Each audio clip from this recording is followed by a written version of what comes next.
Betul ke teknik Ar-Rahnu boleh gandakan emas? Ramai yang pernah dengar teknik ni. Beli emas, pajak emas, guna duit pajakan untuk beli emas lagi. Di atas kertas, nampak macam emas bertambah. Tapi pakar kewangan dan emas berpendapat, teknik ni tak sesuai untuk kebanyakan orang. Kenapa? Kerana secara kewangan, apa yang bertambah bukan aset, tetapi hutang. Setiap kali emas dipajak, kita cipta liability baru. Ada kos upah simpan, ada tempoh matang, ada risiko gagal tebus. Emas yang dipajak bukan milik kita sepenuhnya selagi hutang belum diselesaikan. Teknik ni mungkin nampak strategik, tetapi hakikatnya ia hanya menangguhkan beban dan meningkatkan tekanan aliran tunai.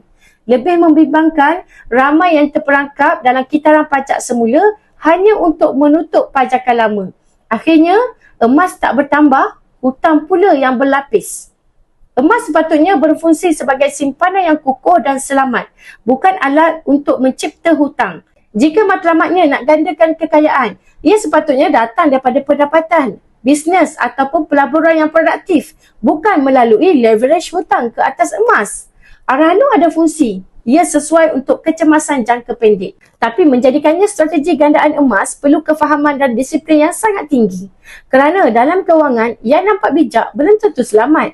Tak perlu kejar teknik pelik untuk anda kaya dengan emas. Anda hanya perlu buat dengan cara yang paling mudah. Beli, simpan dan terus konsisten. Nak mula simpan emas dengan ilmu yang betul, anda boleh DM saya dan saya akan bimbing anda sebaiknya.